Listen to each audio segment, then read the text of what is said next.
Hello, Dental A Team listeners. This is Kiera Dent, and I just wanted to say thank you so much for being part of my Dental A Team family. I seriously love doing this podcast. I thought I was going to hate it, and I love it. I love it so much because I get to connect with you. I get to hear how this podcast is helping you and your practice be better. So if you have loved this podcast and you are willing to share, I would greatly appreciate if you'll share with your friends, if you'll leave us a review, if you'll give us 5 stars, anything you can do. Just like you guys grow your practices, we're trying to grow this podcast to positively impact the world of dental. This is how we get to grow our Dental A Team family. Thank you so much for listening. I hope you enjoy the show.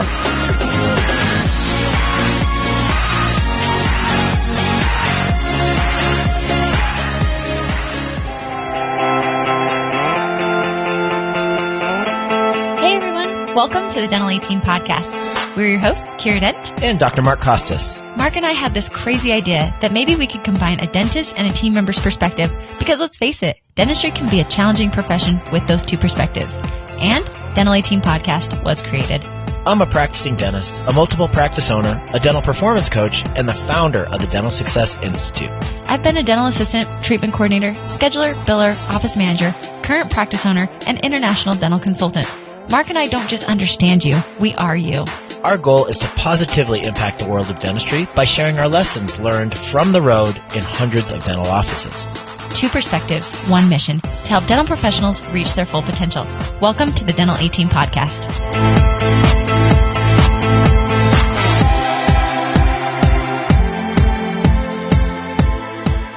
Hello, Dental A Team listeners. This is Kiera, and you guys, I have been dying to do this podcast. I've been so excited, but when I get really excited, I also get really stressed because I'm like, this podcast has to be incredible. I have so much on the line on this one. And then I think, Kiera, just hit record. And if you don't like it, you'll re-record. But I'm really excited because this is the one that I wanted to play for the end of the year. And this is the 2019 to 2020 reflection podcast. Like, whoa, this is a big deal. This is like all the marbles coming at me hot, making sure I really drive home what I want to finalize 2019 on. So the final episode of 2019 on the Dental A Team podcast. Like, no pressure here, Kiera. Make sure you get this. And I'm car casting and driving through snow and ice. So I've really got to make sure I've got this on. Don't worry, guys. It's already been sanded and salted. We're fine. But I told my mom, I was like, Mom, don't worry. If I get in a car accident, just listen to the podcast. I'm sure I dropped like one of my most valuable nuggets. So make sure it gets released. So anyway, don't worry, guys. I really am fine. But 2019, I want you to, if you guys are willing, I have a really, really, really fun activity for you. And I did this for myself, and I talked about this a little bit on the Dentalpreneur, but I'm going to dive into it even deeper. So what I did is I was flying the other day, and that's where I get a lot of my best thinking in. I don't have as many distractions. And I started thinking like, okay, I need to come up with my 2020 WIGs or my wildly important goals. I take those very seriously because I believe that what we focus on, we achieve. So I think like, okay, what do I want my goals to be? What do I want 2020 to be? And I thought, well, if I don't look back at 2019, how will I know where I want to go for 2020? I've got some good ideas, but I think I could be a little more proactive. So I'm going to challenge you guys. If you want, I'm going to give you an opportunity to do this with me. So the first thing I did was I wrote down, I made a T graph on my paper of 2019 wins and 2019 areas for growth or opportunity. I hate saying failure. I don't believe failures exist. I believe just results exist. Thank you, Tony Robbins, for that quote. I feel a lot better about myself. There's no such thing as failure, just results. So what were the results I got? My wins and my areas for opportunity and growth. And I literally sat there for quite a while. What was so good in my company this year? What was so good in your practice this year? So write that out. Write out what happened in 2019. And for every single team member, you can do this. What went so good in your position this year? What was the area in the practice that you see that we could grow? Every one of you. I mean, imagine a team, if you will, that actually does this. How cool would that be? So 2019, what were the wins? What are the areas for opportunity or growth? Okay, so do that first. Up next, and this is probably going to be a podcast that you're going to have to pause and then pull your paper out, write it down. And if you're listening in the car, thank you, drive safely, and make sure you go re-listen to this because this is one of those exercises that will change you. So write those wins down and do it in this order. Don't skip ahead because it really, really helped me have some strong clarity, which is why I'm walking you through it this way. So write down the wins and the opportunities for growth. Now go to the next level. And I did this for my business, but then I also did it for my personal. So take your pick. Do both, do one. It doesn't matter, whatever floats your fancy today. But what I did is I broke down and I did every department. What went well and what were my areas for opportunity. The reason I want you to do the whole company first is because I think as a whole overarching picture, we see a lot. But then I thought, how can I actually make this better? I want to get even deeper. And that's why I want you to now go deep into each department. So for me, I said, what went well with my consultants, what went well in the business, what went well in sales, what went well in marketing, those pieces, because that's what makes up my business. But for you, you could do it for the dental practice of, okay, let's do our treatment coordinator, our scheduler, our billing department, our office manager, our hygienist, dental assistants, associate doctors or doctor or both. What went well in our financing, what went well, meaning like all the financials of the business, our tax prep, our tax planning, what went well for setting up our retirement, what about our marketing, what about our sales, what about our new patients. You could break this all the way down, okay? What went really well in those? What are the wins in those departments? What did we do so good? And what are the areas that we feel are opportunities for growth in those?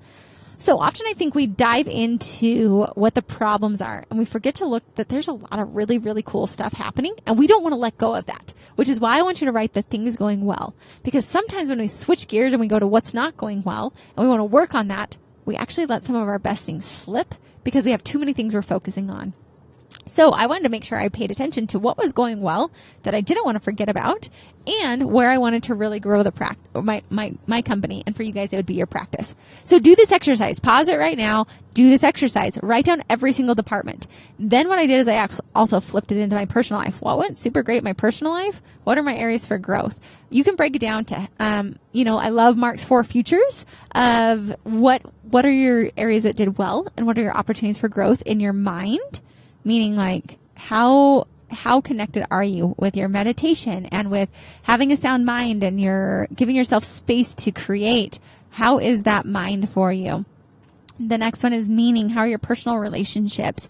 What's the meaning in life? How fulfilled are you? And what are the areas for growth there?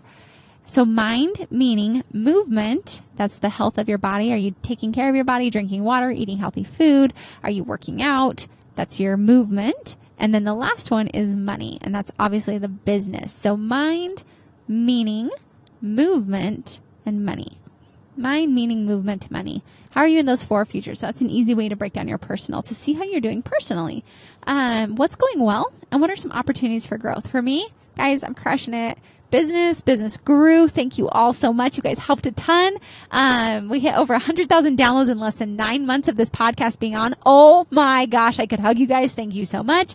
We have 5 consultants on the consulting team. We have headquarters. We have a marketing team. We have a sales team. Like, oh my gosh, I feel so richly blessed with that. Like crushing it there, you guys. And you're helping me do this. And I'm so appreciative of you. Every day I push myself really hard in the business. But guess what? My health is slipping. Hello. Thank you, knee and hip pain, for reminding me that I'm still human and I'm not superhuman.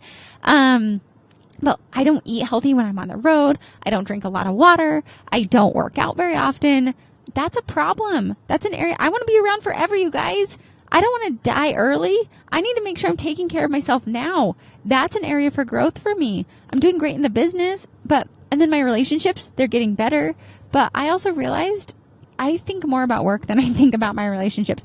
Because thinking about my relationship is hard. It's not as predictable. It's all feelings. Like, come on, give me some stats that I can really sink my teeth into. Like, on a scale of 1 to 10, how loved do you feel? Just give me those numbers. That's way easier.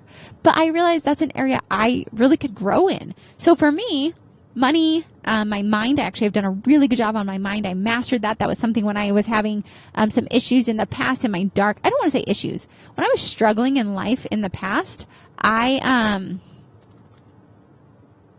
I was struggling in the past, I really wanted to make sure that I focused my mind and I challenged my mind, and I was thinking about that. And so I really worked hard on my mind to make sure I could master my mind and master those thoughts that were really haunting me. So I know the areas for me for growth for next year are going to be on my working out, taking care of me healthy, and also on my relationship meetings. That doesn't mean I'm not going to focus on the other areas, but those are some big areas for growth. So right now, assess every department and also in your personal life, again, if you so choose, to see what areas are you doing really, really well in and what areas could be growth. So do that right now. Now, as you look at this whole map, you've just mapped everything out, and this is what I did. I looked at everything. I then went through and circled. Okay, if I could only change 1 or 2 things per department, what would they be? So circle those. Also within my personal life, what would they be if I could only choose 1 or 2? Because the reality is if we have too many goals, we're not going to get anywhere in life. So really look. And when I looked at it, I assessed like, okay, what thing, if I could move one thing forward the most, what would it be? What would it be that would really move the needle forward? And sometimes it's those simple things. Maybe it's the scheduling scripting. Maybe it's making sure we have a rock star office manager that can integrate and implement these items. Maybe that's what it is. I'm not sure what it is that will move the needle forward the most. It's probably the thing that will scare you the most, but it's also going to move the needle forward the most. So look at that right now and go and circle, and you might get real, real happy. You also might notice that a lot of those opportunities for growth, before you even circle, this might be a better idea, is look to see, are any of those things interconnected? How do they connect? Because I guarantee you a lot of those things are interconnected, meaning, you know what? If we actually just focused on our new patient experience, that would actually take care of 10 of these items. Or if it was this or if it was this, that might take care of all these items as well. That can be a really, really, really awesome opportunity for you to grow. But at the same time, it's going to help you find the themes and the patterns that's going to progress you forward the most. So look for those patterns, and then look once you get them all clustered into a few different topics, because everything goes together. Thank you, EOS, for pointing that out. Then look to see what are 1 or 2 things that would truly move the ball forward for you the most. These will probably be the systems that you should focus on next year. Or another way to do this is, after I looked at my whole map, I said, okay, what are going to be my 3 biggest goals? And right now, you guys, I'm still refining them. It's not just a one and done project for me. I really take about 2 to 3 weeks to figure this out. So it's okay if you don't have your 2020 goals done until January 31st. No big deal. You're just 1 month behind. No big deal. Hopefully you've already been thinking about them. So don't stress about that. Really make sure that they're truly the goals you want to hit, and they're going to take you the direction you actually want to go. So for me, I usually like to do, and make sure the goals, I'm going backwards. Make sure your goals are goals that will, that are measurable. So they're smart, they're specific, they're measurable, they're obtainable, realistic, and there's a time frame on them. Obviously the time frame is by the end of the year, but I want you guys to really dive into that. So once you figure all of that out, look to see what your 3 big goals are. I tend to do a production goal, an overhead goal, and then something that would systematize my practice. That tends to be what I like to focus on. That does not mean it's right or wrong. That just tends to be what my thing is. This last year, our goal, one of our big wigs was that we'd have 5 consultants hired by the end of the year, because I knew that if I didn't have 5 consultants hired, we couldn't keep growing as a company. But I'm super picky, and it's hard, and they have to go through over a month and a half of training before they work with us. So it's really a lengthy process, and we put a lot of time into it because I'm so picky of who we actually bring in. So for you guys, figure out what your 3 big wigs, those wildly important goals would be. And a question I pose is, at the end of the year of 2020, when you flip that calendar, if you hit those 3 goals, what would you feel like, and why? Why? Don't forget this step. Why would that be important to you? I just had an office do this, and I asked them why they would want to do that. And she said it's because it will give her security. It will give her freedom. It's also going to help her to be able to have a family. And I loved that, because when we figure out our why, those goals then become something that we really want to go after. If it's just to fill the bank account, great. That might be your thing. Awesome. You guys, that was literally my thing, because it gave me security. But it wasn't filling the bank account. It was the feeling that filling the bank account would give me, and that was security. So figure out why you want these goals, and I want you to write that there. So write your 3 big goals right now for next year. All of you should be doing this. This is not just for practice, for yourself personally. I was talking to Jason. We were in Hawaii, and Jason was asking me how I set goals and all these things, which honestly made my heart soar, because he's doing this with me. He's never done this. This has never been his style, and now he's starting to do it. Again, proximity's power. He's hanging out with me. This is a great thing. The people we're around, we become like. So anyway, one of his goals is that he wants to find a way. He's a pharmacist right now, and he thought, I wonder if I could find a way where I could create as much income as I make in the pharmacy outside of the pharmacy, so I'm not dependent on having to work in the practice. And I was like, gosh, that makes my heart just so happy. You little entrepreneur, you're starting my budding entrepreneur husband. It's super fantastic. So for every single team member, what are 3 big goals for yourself? Doctors and owners, I will tell you, I set 3 goals for my company and I set 3 goals for myself personally. So 3 big goals for myself, 3 big goals for the company. They might go hand in hand with each other. That's just how I choose to do it. So take your pick of how you want to do it. So now once you've got that done, go and look at your list of all the things you want to do. You've got them categorized, clumped. What are the big systems you want to do? Now what I do is I break it down per quarter. Quarter 1, 2, 3, and 4. And this is where I start to play chess. I really don't know how to play chess, so maybe it's more like checkers. Let's be real. But I move these things around to think, okay, how are these going to stack on top of each other and make it to be the most successful? So it's strategy. So I guess more chess. And it could be checkers. Take your pick, whichever one you know how to play. But with that, you're moving all these items of things that could be grown or things that you want to maintain into each quarter as long as they're going to take you to hit your 3 goals. So let me break this into an example. Let's say your goal is to have a 20% growth next year. That's your goal. Fantastic. Okay. So first of all, we got to break that down of how much does that mean we need to hit per month or per day, however you want to break this up, to ensure we hit that goal. So you're breaking this up. So then what we're going to do is say, okay, now we need to do X amount of dollars per month. Let's just say for easy math, we need to do $100,000 of production a month. Okay. We're also going to work on having a 50% overhead. Docs, make sure you get that overhead down. That will create success. It will create freedom and it will create security for you. Get that overhead down, get out of debt, make sure you're living within your means. It doesn't mean don't leverage your money, but make sure you get that overhead down. Find the low-hanging fruit. That might be an area you want to work on. Let's say your overhead's 75%. You want to get it down to 55%. So by quarter 1, you need to drop that down to 70%. Then by quarter 2, it needs to get down to 65%. Then by quarter 3, we got to get it down to 60%, or 55%. And then by quarter 4, it's going down to 50%. You might not know how to get all these things done. That's okay. Don't get stuck in the tyranny of how right now. We're not focused on that yet. What we're focused on is looking at all those items for opportunities for growth. If they fall into that 20% growth or that 55% overhead or whatever it is, then it can go into each quarter and strategize of what thing needs to go on top of the next. So maybe we need to work on to get that overhead down. The first thing we're going to work on, we notice on our P&L, supplies are really high. That was an area when we look at our departments in the dental assisting department, supplies were really high. Okay, great. So we're going to focus on that. We're going to get tip out bins in quarter 1. We're going to work on supplies and we're going to give a budget. Great. That was something on your list. Put that in quarter 1.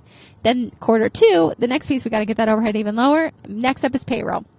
We're hitting overtime all the time, so we're going to focus on overtime because that'll be an easy way. Number 3 is going to be we're going to increase our production. And quarter 4 is that we are going to add in implants to increase. Fantastic. That just stuck. We did supplies, we did our payroll, we increased our production, and then we added implants. Fantastic. That's probably going to help you out. Again, this is not a set in stone. I just like to map it. So then take the rest of those pieces and put them into quarter 1, 2, 3, and 4 to make sure that by the end of quarter 4, you really would hit all 3 of these goals. Then look back at this map. Cut out what's fluff and what things are really not necessary. Go cut it, because guess what? You probably put a lot of things in there that really aren't necessary. This is not a guaranteed map, and this will change. So don't think this is writing in gold.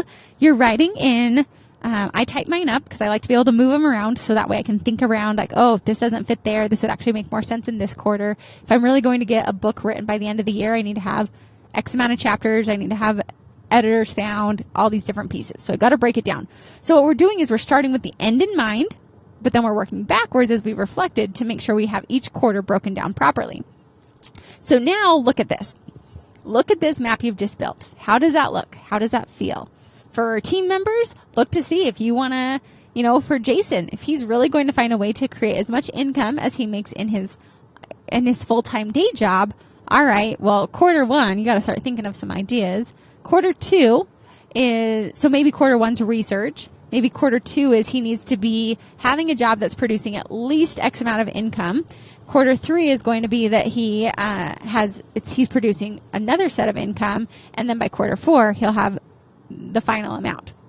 So, that would be how he would break it down. Does he know how he's going to do it right now? No, he has no idea how he'll do it. He just knows that that's where he wants to be and that's the direction he wants to take his life. So therefore, he's going to do that. Again, you guys, I don't know how to write a book. I don't know all the pieces involved in it, but I know I've got to have X amount of pages written. I need to even have topics decided before I can even make this a reality. So that's what I would suggest for all of you. Even though you don't know how, Tony Robbins says, don't get stuck in the tyranny of how, just plot it on your map. It will get you a better direction of how to go, and you'll find the solutions, because if you know by March 30th, you have to have all this researched out and you truly stick true to your goals, then you're going to actually be more likely to hit these. So then what I would suggest you do, and this is what I do, you guys, after I work with offices, and a lot of my teams that I work with are doing this right now. It's a ton of fun. Now what we're going to do is we're going to take that and type it up. Now this is where I'm going to be, it's a little embarrassing sometimes. I don't know why I get embarrassed, but sometimes I feel embarrassed to tell you guys the things that I do, because I feel like it's like my personal time and I'm letting you peer into my personal life. But that's good, because I feel like that's how I can actually give back and help more people.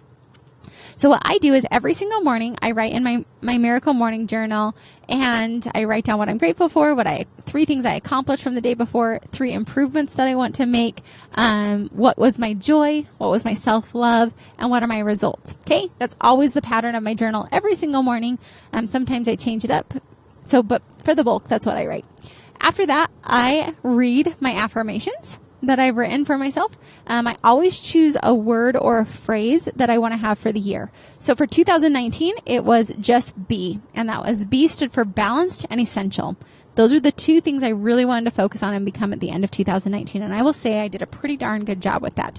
The year before, my word was grace, and it was gratitude. I was grateful, rich, aware, consistent, with ease. That was what I truly wanted to focus on. So my word was grace in 2018. I'm not sure what my word for 2020 will be. I haven't quite solidified what I want it to be, but I think it's going to be to just be strong and really focus on strong. It's either going to be strong or wealth, and wealth will be time, money, relationships, and health. So I believe that. So I'm not sure which one I want to do. Those are kind of where I'm toying around with, either strong or wealth. But have a word. So mine is, I have that word up there. So it says just be at the top of it. I have my affirmations. I always do however old I'll be that year. I say, so like last year was 33 fun things in 33. I love to live life of fun. So I just make up 33 things that'd be fun. Like I want to go skydiving, and I want to go see turtle hatching, and I want to learn Spanish, and I want to read a book every single month, and whatever it is. Those are not really goals. Those are just like things that I really feel are fun in life. And that's my 33 and 33. So next year will be 34 and 34. So I have my daily journal that I write in. I type up my affirmations with the word at the top of what I'm striving for that year. I also have my 33 and 33 or 34 and 34. I think when I get a little bit older, I might cut that in half. So when I turn 50, I might do 25 and 50. So that way I remember it's double that. Whatever it is, however you want to do it. Then what it's going to do, this is where it's going to tie back into what we've talked about. The last thing I review, and I try to review it almost every single day, is I look at my 3 company wigs and my 3 personal wigs. And then I've taken my quarterly. I don't have how I'm going to get there, but it will say quarter 1, right? I need to have the book publisher ready to go. I need to produce X amount of dollars. I need to have my overhead at this point, and I need to have this many downloads on the podcast, or whatever I'm doing. That's quarter 1. Quarter 2 is da-da-da-da-da. 3, da-da-da-da-da. Quarter 4 is da-da-da-da-da. I usually have between 5 to 7 items per quarter is all I have per quarter. Those are kind of like rocks, but not really rocks. So don't get confused. I'm not making my rocks for my quarter.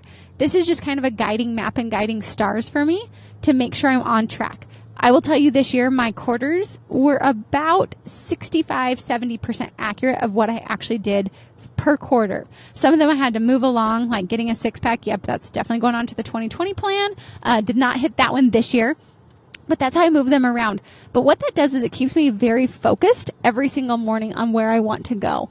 That's how I help write my results of what I want to do. And I will say by me having this, I literally type it. I have it folded in fourths in my journal. So every morning it's just right there. I don't have to go find it. I personally like it typed. I don't like it electronic because then I can cross things off. I write on it. But that's how I do it. And what I wanted you guys to do is, even if you don't want to do my whole shebang that has morphed and evolved over the years, but really taking your 3 big wigs writing why you want these. Don't forget that why part. A lot of times we forget that. Why? What is this going to fulfill for you? What's the feeling we're going after? Oftentimes we want to hit a goal because of a feeling we want. For example, I want to lose 10 pounds. Why do you want to lose 10 pounds? Because I feel like if I lose 10 pounds, I'm going to be way sexier. I'm going to be more fit, whatever it is. You're actually chasing that feeling. You're not chasing losing 10 pounds. So write that feeling down, because feelings drive us more than actual dots on a plot. So make sure you write the why down and then break down your quarter. Again, please don't write the quarterly points as paragraphs. Make them as bullets. So it's very simple for you to see where you're at. And remember, this is fluid. It's just a roadmap to help you kind of get where you think you want to go as of today. So you have this mapped out. Whew. How you guys feeling over there? How you doing? I hope you're doing really, really well. And I hope you've actually paused this, gone through this, because it becomes very magical. It becomes very clear, and it helps you have clarity. And I think when we have clarity, decisions come, answers come. When I did this, I mapped this all out. And then I will tell you guys that I started thinking about it, and I had my goals, and I was like, okay, I want to do X amount. We're going to double the company. We're going to have this kind of an overhead. And I've really been working on my financial forecast to make sure I've got my overhead where I want it to be. I'm much more proactive than I was last year. I've just gotten better and better. And I think every year, as long as we're improving and turning that dial on ourselves, I think of myself as like, okay, even if I get 1 degree better this year, that is going to change me. 1 degree better every single day. That's a lot of degrees, you guys. That's a pretty substantial thing just by a simple improvement. So what I've done is I wrote it all out, and then I started reflecting. And I thought, okay, at the end of 2020, am I going to feel fulfilled? Fulfilled is a big word. So I might do like, I'm very strong and fulfilled. Fulfilled might be my word because it's been popping up a lot lately. And it's because I haven't felt fulfilled. I haven't felt like, great, I'm knocking off all these goals, but I'm kind of missing my why. So as I had all of mine mapped out and I looked at it, I thought, okay, at the end of 2020, am I going to feel fulfilled? Will this fulfill me? And I was like, no, it's not. I'll be really proud of myself and I'll knock the goals out of the park. I always do. I'm really good. I'm very driven. But I'm lacking a fulfillment piece. So as I mapped it all out, I would never have seen this, you guys, had I not actually done this exercise. I never would have seen it because I couldn't have. It was stuck in my brain, and until I visually saw it, I couldn't see it. And I realized I was going after goals that were not fulfilling. I'm missing the human piece in my life. Not to say my clients aren't human, but I'm missing something beyond just growing a business for myself. Right now, yes, it's great. I'm growing this business for my team members. I'm growing it for financial security. We paid off Jason's loans. Like, that's fantastic. And I am so incredibly grateful for that. But I was missing something bigger than myself. I always have told you guys I have a for-purpose company, but that for-purpose hasn't been there. Like, I haven't been able to figure it out. I was thinking for-purpose for suicide prevention, for-purpose for scholarships for people to go to dental school. We're going to have an orphanage. Like, I have thrown out so many ideas. And now I was in Hawaii again. I had time to think, and I was over there and I was reflecting, and I realized that what I actually really, really want, I started brainstorming a ton of ideas. Like, what would truly make me feel fulfilled? Now, you guys, I'm going to tell you this. I'm going to be honest. It could change. And I've allowed myself to go because I think it's just putting me on a path of where I'll really find that true fulfillment that I'm truly searching for. So I want to grow the company to be X amount next year. It's a pretty lofty goal. My team knows we've got it ready to go. We've got the people in place. So I'm ready. I've got my quarterlies mapped out. I'm set, ready. And my goal is for the fulfillment piece my goal is for next year, to do, and again, this could change and it's kind of scary to share these because they're pretty lofty goals. But I started thinking about what would make me fulfilled, and I realized what it is. And again, it's kind of weird because this was never on my radar. So that's where I feel like the power of a 30 to an hour long brain dump where you just literally spit out ideas of whatever you think could happen is where the power, in my opinion, lies. And then which one are we going to take on?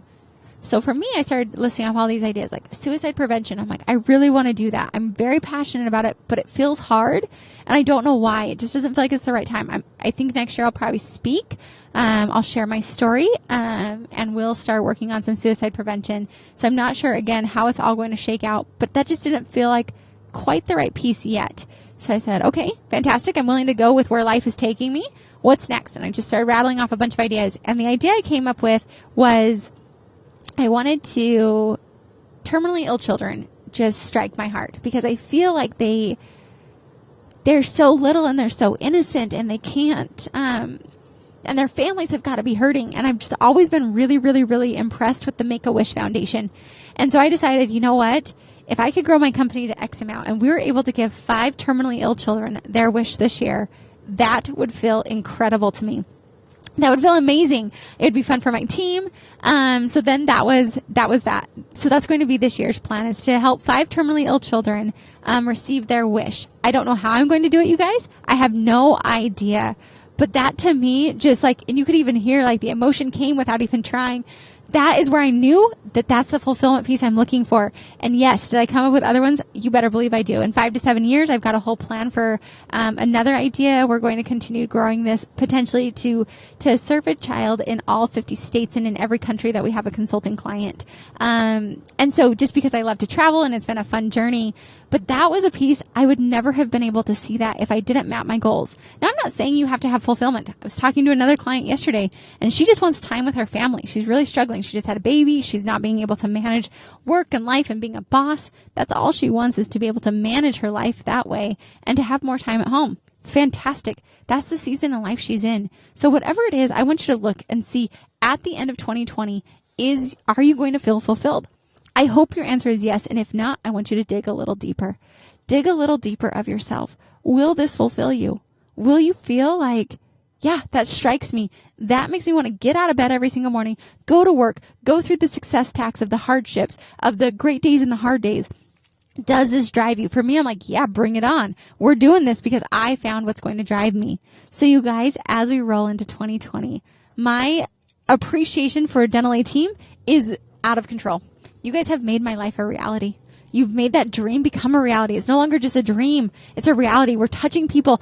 Somebody just sent me a message from Lebanon. We have listeners in Lebanon. I had no idea. So send me emails. Let me know where you're listening in, where you're channeling in, where you're tuning in from. I love this Dental A team family, and I challenge you as you go into 2020, whatever came from this podcast today, test it out, try it out. Make sure 2020 is the life that you want to create instead of just managing your life. Create it. You are a powerful being that can create whatever life you want to live. And I believe that where we focus is where we end up. So much love to you all. Ring in 2020. Have it be the most successful year. It might be one of the hardest years. It might be one of the most challenging years. I don't think that challenges are hard, but we grow the most. I will tell you, 3 years ago, that is where I grew the absolute most. And I know it's coming at me again. I guarantee you it's going to come. So what do? We sit back, we relax, we lean into it, and we enjoy the journey, because life does not happen to us. Life happens for us. All right, my Dental A team family, I love and appreciate all of you so much. Share this podcast with those that have helped you, and let's ring in 2020, taking it off on our very best foot. And I can't wait to catch you guys next year on the Dental A team podcast. And that wraps it up for another episode of the Dental A team podcast. Thank you so much for listening, and we'll talk to you next time.